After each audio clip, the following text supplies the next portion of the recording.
Avec cette vidéo, nous reprenons notre travail sur la résolution de problèmes numériques. Nous sommes pour la troisième fois en train de parler du chapitre 34.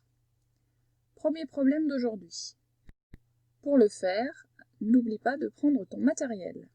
De quoi écrire, bien entendu, et éventuellement, j'ai bien dit éventuellement, des objets à manipuler. Essaye aujourd'hui de ne travailler que sur l'ardoise ou sur la feuille. Allons voir l'énoncé. Un marchand a 35 bonbons. Il fait 5 sachets de bonbons. Autrement dit, il fait 5 paquets différents. Il doit rester le moins de bonbons possible dans sa réserve. Combien le marchand met-il de bonbons par sachet et combien reste-t-il de bonbons? En fait, c'est le même problème que les fois précédentes, sauf qu'ici on a des bonbons. Et on n'a pas des piles de livres, mais des sachets de bonbons. Ce qui au final revient au même. Donc le nombre de bonbons c'est 35, le nombre de sachets c'est 5. À toi de trouver combien il y aura de bonbons dans chaque sachet, donc par sachet, et s'il va rester des bonbons. C'est parti, mets en pause.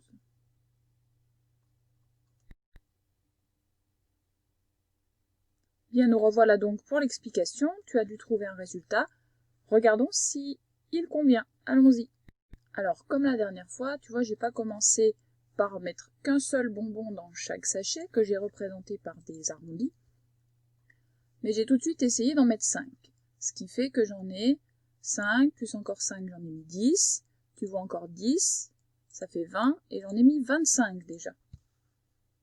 Je peux donc écrire que sur les 35 que j'avais, j'en ai déjà utilisé 25. Donc 35 moins 25, il m'en reste encore 10 à ranger. Donc on peut imaginer les choses beaucoup plus facilement. Regarde, il m'en reste 10 à ranger et j'ai 5 sachets. Si je n'en mets qu'un dans chaque sachet, je vais en distribuer 5. Donc il faut que j'en mette 2 à chaque fois. Comme ça, j'aurai distribué mes 10. 2, plus encore 2, plus encore 2, plus encore 2, plus encore 2. 5 fois 2, ça fait bien 10. Alors allons-y. 2 de plus dans le premier sachet. 2 de plus dans le deuxième sachet. 2 de plus dans le sachet numéro 3, pareil dans le sachet 4 et pareil dans le sachet 5. Regarde. Au final, j'ai bien enlevé, j'en avais 10, j'ai bien rangé encore 10, et du coup, combien il m'en reste? 0. J'ai donc mis 7 bonbons dans chaque sachet. 7 plus 7 plus 7 plus 7 plus 7. Autrement dit, j'ai 5 fois le 7. Je vais donc pouvoir l'écrire. J'ai 5 fois 7. Et 5 fois 7, eh bien ça fait 35. Et je n'ai pas de reste. Je vais donc pouvoir déjà compléter mon travail de départ. Mon nombre de bonbons par sachet, c'est 7. Mon nombre de bonbons restants, c'est 0. Je peux donc compléter et faire une phrase réponse. Avec ces 35 bonbons, le marchand remplit 5 sachets de 7 bonbons. Il reste 0 bonbon. On peut aussi dire il n'en reste pas. Alors allons voir maintenant dans le fichier le travail qui va avec ces premiers exercices qui nous a un petit peu rafraîchi la mémoire. Je vais te demander de faire exactement ce qu'on vient de faire à la page 145, l'exercice numéro 2.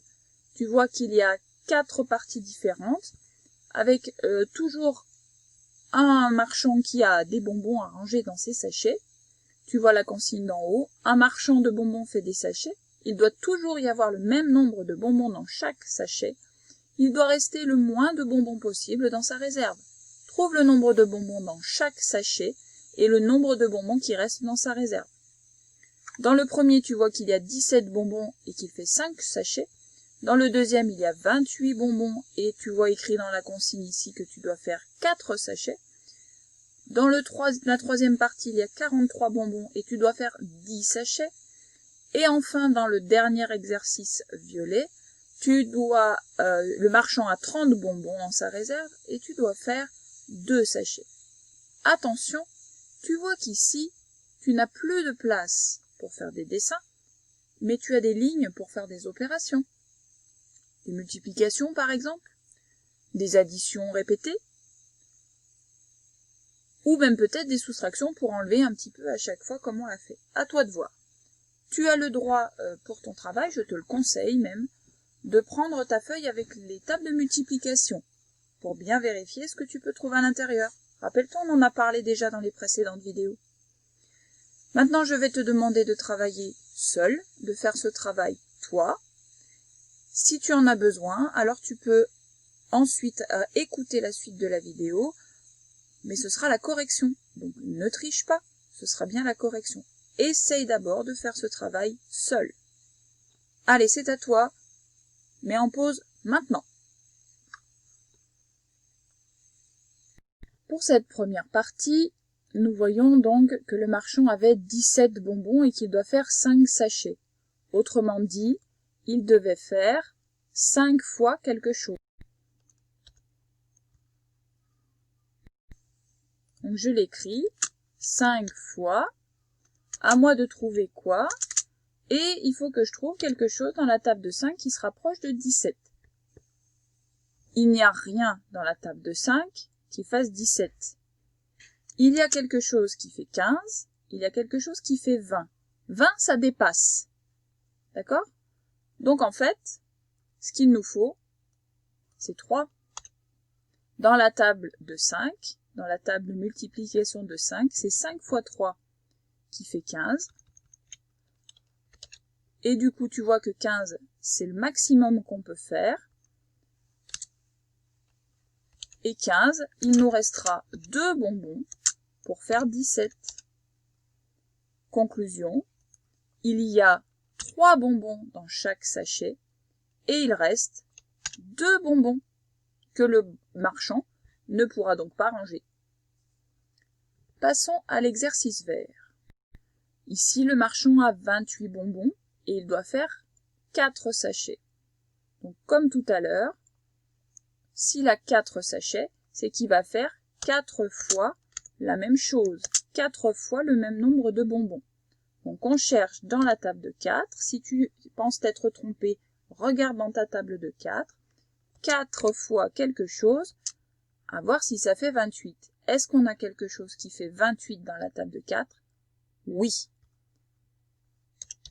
On a exactement 4 fois 7 qui font 28. Conclusion, on n'aura pas de reste, puisqu'on a trouvé quelque chose qui fait exactement le nombre que l'on cherche. Donc, dans chaque sachet, il y a 7 bonbons dans chaque sachet et il reste 0 bonbon. Corrigeons maintenant l'exercice orange. Dans celui-ci, le marchand a 43 bonbons dans sa réserve et il fait 10 sachets. Donc, pareil que tout à l'heure, on va aller voir dans la table. Le nombre de sachets, c'est là où c'est la table que tu dois utiliser. 10 sachets, ça veut dire qu'on va avoir 10 fois, encore une fois, la même chose. Donc 10 fois quelque chose doit être égal à 43.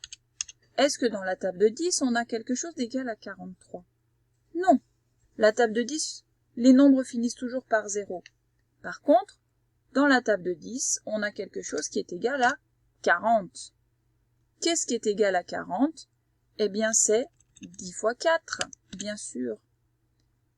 Et du coup, il va falloir qu'on aille de 40 à 43.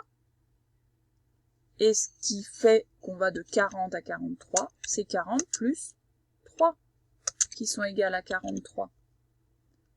Il va donc nous rester 3 bonbons. Et oui, quand on n'en a que 3, on ne peut pas le distribuer 10 fois. On ne peut pas en donner encore un dans chaque sachet. Donc, cette fois-ci, il y a 4 bonbons dans chaque sachet et il reste 3 bonbons qu'on ne va pas pouvoir ranger. Ça y est, tu commences à comprendre maintenant. Peut-être l'as-tu déjà fait et c'est très bien. Allez, maintenant, celui-ci, si on réfléchit bien, le violet est extrêmement facile. Si on a trouvé le truc. Si on ne l'a pas trouvé, c'est un petit peu plus difficile. Alors, on a 30 bonbons dans notre réserve et il faut faire seulement 2 sachets. 2 sachets, c'est-à-dire 2 fois quelque chose égale 30. Et là, 2 fois, c'est quoi 2 fois? 2 fois la même chose, c'est un double. Quel est le double de 15? Alors regarde bien sur ta feuille. Et peut-être que tu avais trouvé. Le double de 15, le double de 30, le 30, pardon, c'est le double de 15. Pour faire 30, il faut faire 2 fois 15. Là, peut-être que tu as besoin du matériel, c'est possible. Mais tu vois que si on fait 2 fois 15, donc 2 fois la même chose, 2 fois 15 bonbons, 2 sachets de 15 bonbons, et on en a bien 30, juste ce qu'il nous faut. Conclusion, on n'a pas de bonbons qu'on ne peut pas distribuer. On n'a pas de bonbons qui nous restent.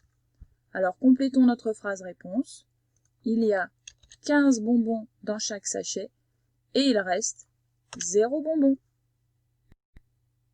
Tu as compris que pour bien réussir cet exercice, il faut transformer le sachet en fois.